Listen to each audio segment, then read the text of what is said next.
Good morning, good afternoon, good evening, wherever you are, whatever you're doing, and welcome to another episode of Positional Play for Anfield Index. Christ knows where we're going to start on this game, but we're going to have to start somewhere because amidst all the insanity, the backdrop, all the ingredients that went into the Isaac derby, Liverpool came up triumphant. And it's just insane to think that it was basically a 16-year-old that saved our bacon. But 3 points is 3 points. We leave St James's with that. There's a fair few things to analyse here. And I'm joined as ever by Bart to go through it one by one. Just to give everyone a flavour of this game for analysis is just batshit crazy, isn't it, really? Yeah, it's so...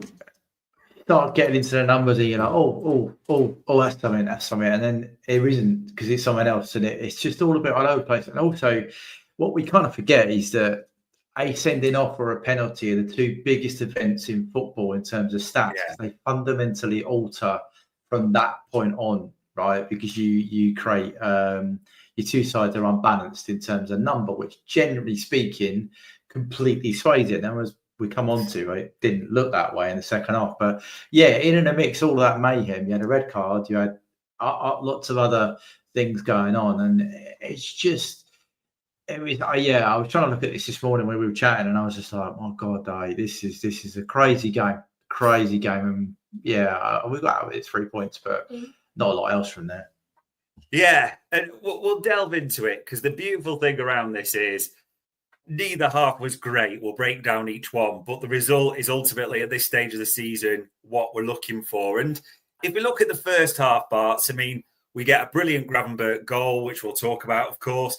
Anthony Gordon not sent off until injury time first half, because I see people saying, oh, that affected the first half. It's important to say it is injury time right at the end of the first half there. But that aside, I mean, we were watching this, and I think the best thing I could say about half an hour in, before Ryan Gravenberch gets his goal, is that even at 35 minutes before he strikes, we were pretty pish, to be honest, Bart. It didn't seem good. Yeah, it was. Yeah. It's weird, isn't it? Because you're away from home, right? So it changes a little bit, but we're still like, as much as people don't like it, we're the champions, right? So there's an air of you're supposed to go to places and go, puff your chest out, but up, we're champions here. But right, for those first half an hour, I mean, just breaking it down in 15-minute segments, Newcastle had the first 15 minutes were field tilt wise. That's the amount of time you spend on each other's attacking third. Yeah, they had 70% possession in the attacking third, right? So they were in our defensive third for 70% of that first 15 minutes. And if you think that's bad, for the next 15-minute period, it went up to 95%. So they were just literally in their attacking third, should we say, for on average around 80% of the time for that first half an hour. And that led them to get, what we call big chances, which is those over a 0.2 XG, only in the latter 15 minutes. But it did feel, I don't know how you watching it, but it was something like 5 shots to 1 in that period of time. Several to 2 or 3 in the penalty box. You just sort of, it felt really, we haven't started with it. But beyond we haven't started well, okay, we really need to think about how we're going to get out of this without getting beat by half time, because they've got up to about half an XG by that half an hour period, which isn't a lot, but the threat they were creating, they were turning that 100%, they were converting threat to XG, which is a level we don't want to be conceding defensively. It just felt, I don't know about you, but it just felt like a bit of a matter of time before something was going to fall the wrong way. I thought Ali was playing brilliantly, coming out and doing a few things. Dom cleared as well. And you think, okay, can we just settle a bit? Can we just do, just find some way of getting a platform from somewhere and build. But yeah, that first half an hour was pretty hairy, to be fair. And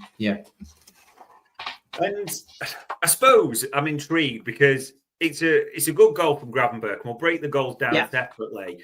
35 minutes that goes in just to finish that first half, because obviously Gordon then is right. I think it's 45 plus 2, I think, on the clock when the VAR review happens. Does it improve when the goal goes in that first 10 minutes or last 10 minutes? The last 50 minutes. I mean, I'd be like, because the goal is so low, right? It's a 0.02 XG, right? So that is 2% of the time that goes in, right? It's really, really minuscule. Yeah. But he adds to it like 34%. So it's 32% quality to that because he's put it right in the corner. I heard Sky claiming that it was, nicked off him and left Hope with no chance. And I'm thinking, I think that's an okay hit. I think that's a good shot, to be honest with you. Yeah. I think he's done well. But to go with that, we gave away another 2 shots in our penalty box. So it wasn't quite as much as we've scored and there it is. But there was a period. Now, this is where the stats don't help you, is because if you remember the move just before half time, which is about a 10 pass move, ended up out to Mo, and then Mo literally fizzes it into CJ and says, go on then, finish that. But because that doesn't come off as a shot, you don't get XG for that. No. But that would have probably balanced us out, and we probably would have won that 15-minute period because he did. I don't know what he did with that move, but it was a beautiful move down the right. Yeah. I think it was from left to right across Dom into Mo or whatever it is, and then Mo literally just one touch, bang, in you go. Yeah. And CJ, for some reason, whether he's trying to pick out, I think Hugo was arriving at the back post, or whether he was trying to clever finish rather than, as you and I probably would have done, is just smash it in the net. I don't know, but it was a good move, and it would have been nice to finish the halfway way that way. And then it kind of ended, didn't it? And the red card, I think, was just before that, but was, I think, rightly given. I don't know why Cooper didn't give it first time, but Val did its job. I don't think they complained too much either at the time either. Yeah, not a good first half, but funny enough, at half time you're thinking, how the hell are we 1-0 up and they've got 10 men? But sometimes circumstances are what they are. And mate, Christ knows where you're going to go with this one. But second half, I mean, the amount of things that happen in this second half, I think 20 seconds after the restart, we are 2-0 up all of a sudden. You're thinking 10 men, this could be a nice cruise, or you're hoping it's going to be a nice cruise. But Liverpool just decide not to defend certain things or not to do certain things. So it's 2-2 before everyone knows what happens. And it's probably good to break it down through stages, because this is still staggering in case no one's realised it. Arne Slot made 5 subs. All of them came after the 80th minute on the clock. That's just, when you think about that period, that's a bit insane, really. But insane probably describes the second half a bit. So what does it break down in terms of field tilt, minute periods, things like that? I mean, it's fair to say that period straight after half time, so 46 to the hour, we've got better field tilt. Now, the caveat is we're up a man, right? We score, we create our highest amount of XG, bar the last little bit, which we'll come on to in a minute, in the game in that period of time. We convert the XG at a higher amount in terms of threat, rather than that bar a little bit later on, which we'll come on to a reason. So this was a pretty good period for us, bar the defensive error that Kirkes makes for on Guimaraes, which made it 2-1, right? But we are there's a backstick cross, wasn't it? And and he climbs on top and puts it in the net. But we start the half. I thought we started off. I don't know. I know it's hard 20 seconds in, but 20 seconds is a long time in football. We got the ball, played it well, played down the left, and then Cody takes a shot on, doesn't he? I got a bit annoyed at him, kept doing that, to be honest with you. But he got a lucky rebound, and then he posts it towards Hugo, who, I mean, is it me or can that boy finish? Because that is a hell of a finish from the edge of the box. I'm just going to find that exact stat for you now. But it was, so he turned a 0.2 chance into a 0.75. So he added 55% quality to that finish, which, again, I thought Grabs was pretty good in the first half, but that is an outstanding finish from someone. 3 finishes in a row for 3 games, and they've all been good goals, to be fair. Palace and Community Shield, good finish. Bournemouth at home, a little bit of a lucky ricochet to get there, but the finish again was calm and assured. And this one literally comes to him, and he's like, right, no other touches. I'm just going to put it in the corner. And I thought for what our boys scouting him for a long period of time, I think Hugo's done some good stuff. There were some other elements that Hugo didn't play well, right? I think he did tire. I think we needed someone to be able to hold the ball a bit better. Although his receiving was 100%, again, doesn't tell the true story, because I think there was times where it was played up or he didn't quite then lay the ball off properly. And I think he even kicked it out to the ball boy at one point. So there was things that could be improved, but I think there was some elements I thought, okay, he's going to be more than just a rotation option if we do actually sign the guy we've been looking at. So 3 finishes in a row. Cody, I'd like to be, I'm not sure he's having the greatest period of time, should we say. Pass success of 65% is the lowest of the starting midfielders by a considerable distance. You've got the likes of Flo at 96, and he's in a risky area. Curtis, we know, is always high at 89. And Grav in at 90%. So in the company that Cody was kind of keeping, his pass rate wasn't good. Because of the fact that he set up Hugo and he had a hand in some others, he actually created quite a large amount of our threat, which again is sometimes doesn't help you completely break things down. But I think he could have done. His receiving success as well, considering in the first half, that period we spoke about, we were trying to get out to a wide player to hold the ball to us or up to Hugo. It went out to Cody, and he only 69% of the time did he manage to hold on to it. Whereas conversely, Mo's at 96%, and as I've already said, Hugo's a lot higher than that. So you kind of.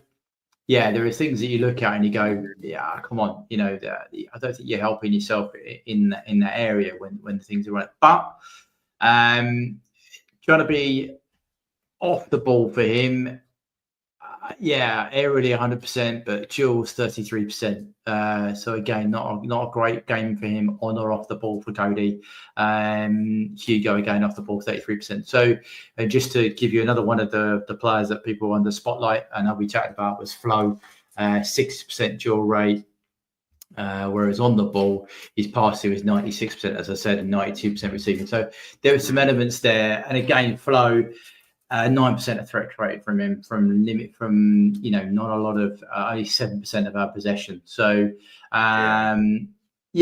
I think it's fair to say that left side struggled a bit at times, but one of them scored, another one set up as an assist. So, it's difficult, but to look at the second half, as you asked me, that in a bit more detail, the last from 75 onwards, it felt, I don't know what it felt like to you, but it felt like I thought we had a man sent off. It was very much all hands at the pump. BVD just put his super cape on at one point and said, boys, we're not going home and getting beat here. And I mean, they were converting threat to XG at one point at 250%. I mean, that is quite staggering, really, considering they were down to 10 men. They had another big chance. They scored again, obviously, from a long ball.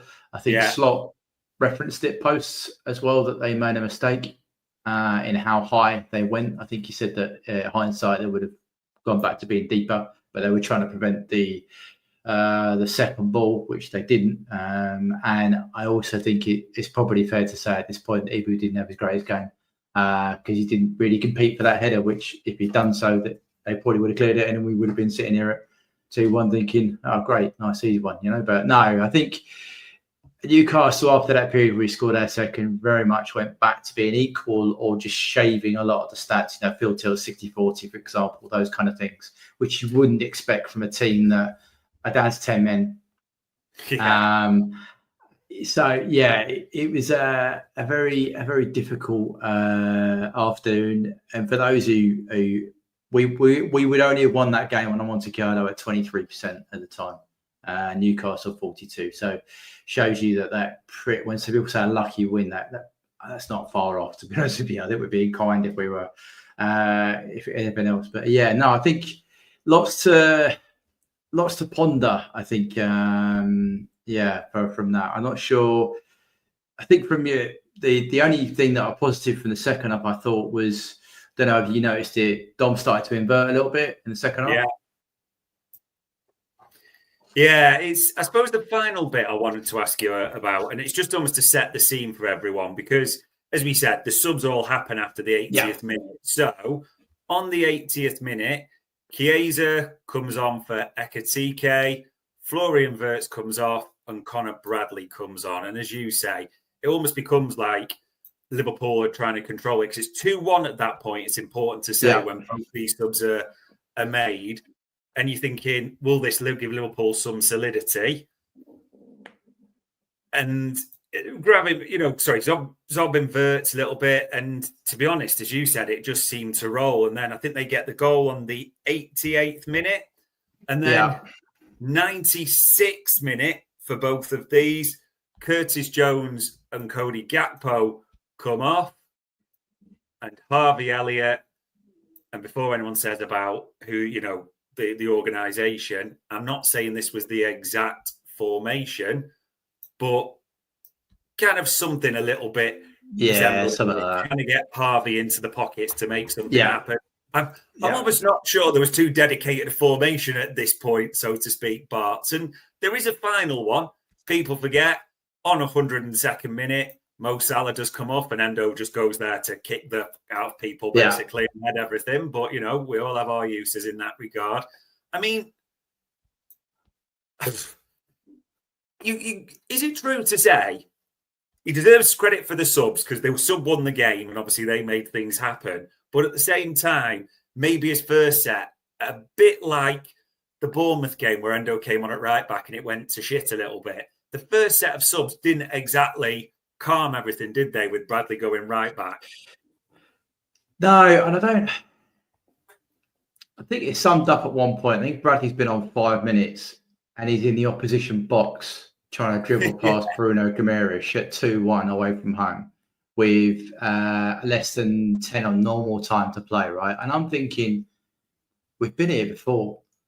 At home to Bournemouth, 2-1 up, a lot on the clock, and we're 3-2 up, whatever it was, bombing forward. And I'm thinking, at what point do we need to just take stock here and actually not go and attack? Because Bradley didn't need to be up there. He just needed to sit in, play right back, try and find Salah to get him the ball. And we were okay at that point. If it had been 2-2, fine. But, I mean, Bradley's map is touch map, which is in the stat pack, which will be you can get in usual places. It's really high.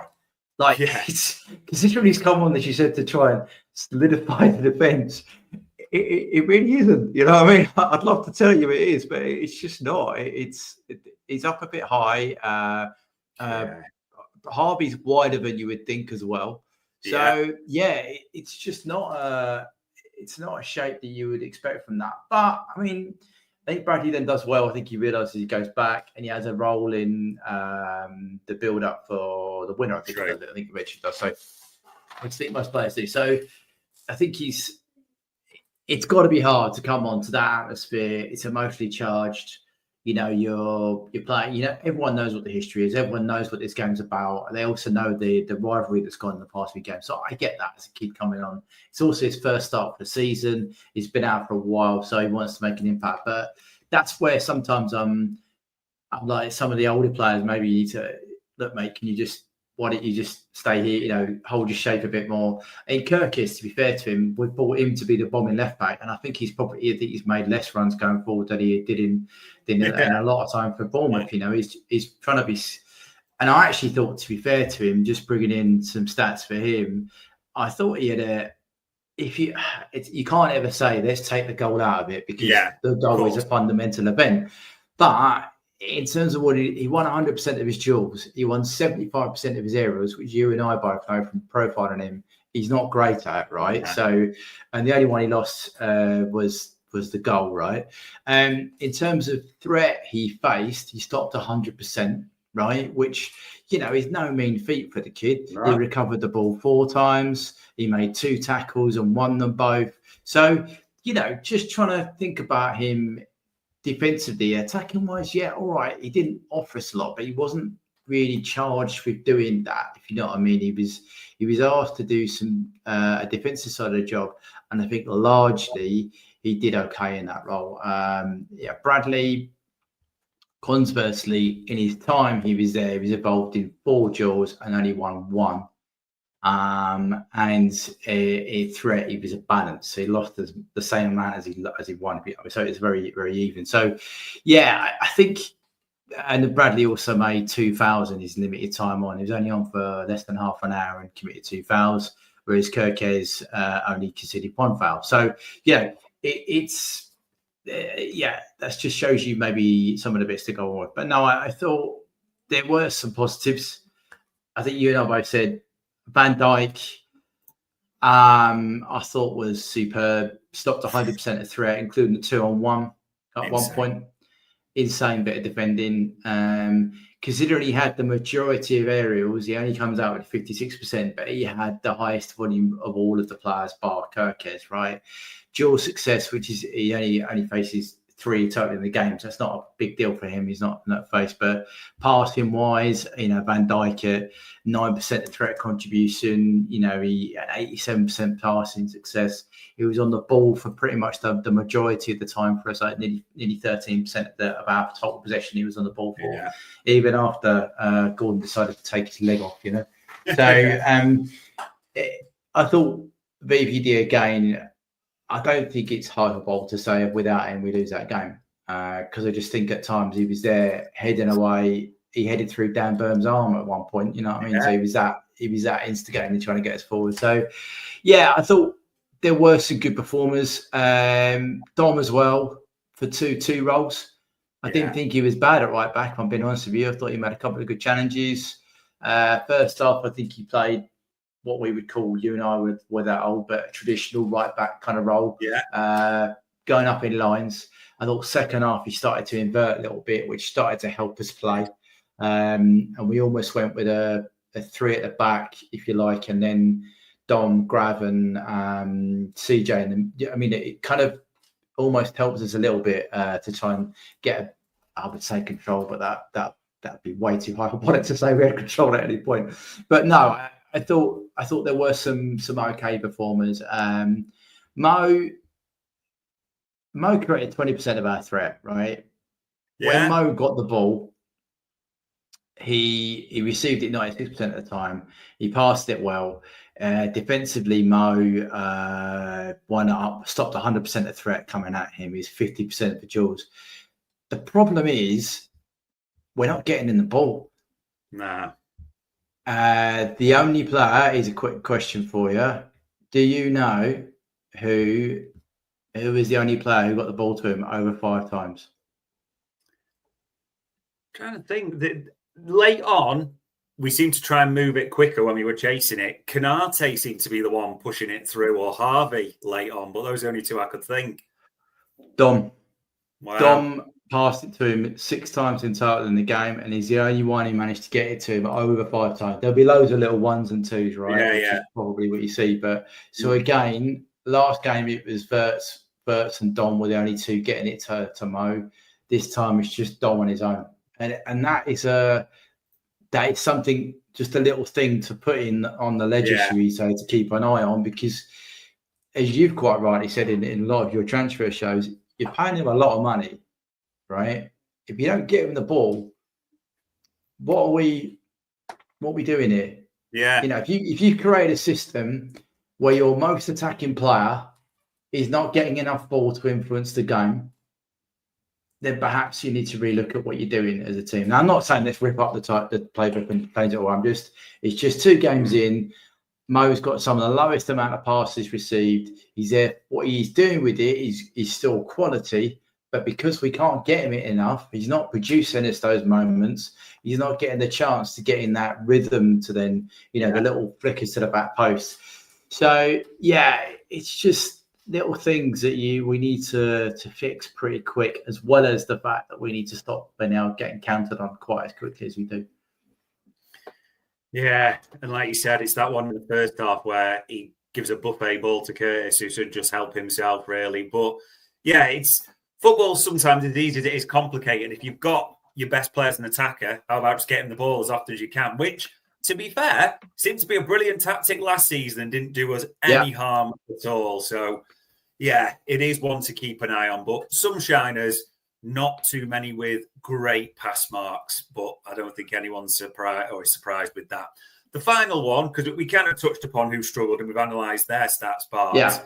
Considering how the performance was lacking in so many elements for different reasons, and you've said about Grav, how he elevates that chance. It's insane. But all three goals are good goal, and the third one's brilliant, by the way. Yeah. I think you're spot on. We said off mic before we coming on that it's a really, in some respects, a really bizarre game, right? Because when we got the ball down and played, I thought we played some brilliant football, right? There was, I'm just trying to bring up the stat actually, the number of chains that we had that were over 10 passes, right, was 44% of our play was over 10 passes long in terms of a chain, right? So that shows you that when we got the ball down and actually played, we kept it for long periods, we moved it around, we went through the and we actually created. We had 4 of our 5 shots were on target, right? Not flying, they were on target. So and we created quality. So we had a higher amount of XG per shot than Newcastle, who had more. So they had about 1%, 0.1 XG per shot. We had nearly 15%. So it's what we did was we just didn't do enough of it, right? And particularly, first half was the second half was just a really bad time. But yeah, I think the first goal goes out. I think the first time Cody actually gets hold of it, I think it's released up wide. Cody brings it across. There is some intricacies in getting out there, but Cody plays it into Grav. Grav does his drop shoulder, roll it across the defender, and then he just no backlift at all, just puts it in the bottom corner, and that is, just to clarify where we are, that is a 0.02 chance, and he makes it a 0.34, so he has a lot of quality to that chance. Also, for different reasons, a great goal, and I'm not giving them any credit. I thought Grav got us out there, dug us out. Yeah. He got up the pitch. We had a bit of play. We had about 10 passes before that. Popped to him, and then he banged it in, and we ended up 1-0. Then you had the red card. Then you had the chance for CJ. We come out second half. Good move again away. Cody, for some reason, decides to take a shot on. For me, it was very clear it was going to get blocked. The guy stood literally, from me to the screen in front of him. But anyway, gets blocked, bobbles back to him. To his credit, he doesn't panic. He then just rolls it into Hugo, who finishes it from a little bit more centrally in the edge of the box than you would have thought. But he does it, and that is a 0.2 chance, and he turns that into a 0.75. So he adds on over 50% quality, which first time finish as well. Again, I don't think the keeper saw that coming, just bang straight in the net. And at that point, from much of all of the uncontrol and the fact that it was panic stations for the first 30, I thought a 2-0 would just sit in there and just see the game out. But things didn't happen. Things turned. But what that led us up to was a brilliant goal, which I believe from the post analysis that every player bar Dominic actually touched, which is quite something. And for those who are on the stat pack, to be really dull and boring for you, it is actually a singular move plotted around that 90-plus box in medium, which suggests it's over a 10-11 pass move. In blue, you can look it up yourself. But it starts, we win it in centre circle, back to one of the centre halves, goes out to left, comes back across the midfield, through 2 of our centre mids that are still playing, into Bradley. I think then it's popped inside. Mo then tells Bradley to pass it to Chiesa, I think it is. Yeah. Chiesa pulls it into Mo, and Mo, without even a moment's thought, pings it across the box. Dom does his best dummy, like a lovely dummy, and the Newcastle guy is on. He dummies it. The Newcastle guy buys it, falls over, and then up pops the kid, bang on the penalty spot pretty much, and sweeps it home into the bottom corner. And just to top it off, he goes and celebrates in front of the home fans. So there you go. I thought it was a really, really great goal. I mean, a 0.36 chance turns it to 8.7. So not quite the best conversion of the game, but phenomenal. And that's why, for those who are eagle-eyed, our stats look a lot better 90 plus, because one shot we had in the last 20 minutes was almost a third of our total XG at 0.36. So if he doesn't shoot that second half looks horrendous when Bailey shoots it, and we're okay. But no, I thought it was I don't know about you, but when he chucked on Harvey and Rio, I was a bit like, what's he doing here? Like this is a bit bonkers, right? Because there's still 10 minutes to play, right? But as it turned out, he's a master of the subs, isn't he? I think, because if you're going to criticise, you've got to praise in equal measure always, haven't you? Analysis this way. And I think, and it's fact, some people are going to say, oh no, drag this player there, this player there. I think you could see at the end, formations had a little bit gone out the window. We were pushing for the winner. We got, to try and do it. And if you say like where the players were, that chain at the end, and the fact that Dominic Szoboszlai is dummying it on the edge of the 6-yard box type of thing, or from the penalty spot, to say it is just formations a bit screw it. We're just going for it a little bit. So you've got to give him, for such a meticulous planner and analyst, you've got to give him that sometimes he does seem to get it on a slot, that you just need to bring chaos. And in fact, if we still had Nunes, you'd guarantee he was coming on at some point as well, wouldn't you? Just to just do something, like just make something happen as well. So you've got to give him the credit for that. But I suppose summing it all up, Bart, that I mean the halves are bad. The first half, terrible. They're 95% field tilt practical, over 90%, sorry, at one stage. But the goal and then the sending off maybe sort of punctuates that. You've got Szoboszlai and VVD shining, very few others with pass marks. Like you said, it's weird that people weren't brilliant, but like Gakpo's stats are terrible. Ends the game with 2 assists. It's a bit insane, really, in keeping with this game. The second half, early goal, lack of control, 2 terrible ones, 5 subs after 80 minutes, and chaos wins the day. And ultimately, these were the stats for me. Tell me if you think different. 3 goals where the quality of the player on the ball or the team move either elevates that chance immediately, or there's the third where everyone's involved. Poor game, 3 brilliant goals. Fair description. Oh, 100%. I think that's one of the things that gives me a bit of hope, right? I don't want to get too down about it, but the 3 goals and the quality of our attacking play when we actually did get the ball down and play, I thought was superb. That was a real show of, if you let us get the ball down, we will do this to you. It's just we need to do more of that. But the way we finish, I mean, they said that in every single set of, YouTube or anything else. Watched that third goal and went, that's an outstanding goal to win the game. And that's the football we can play because we're champions. But we just need to do less of the other 90 minutes of stuff, or more of the off-ball work that made us champions in the first place. But no, I think you're right. The 3 goals were probably all should be on match of the day, goal of the month, right?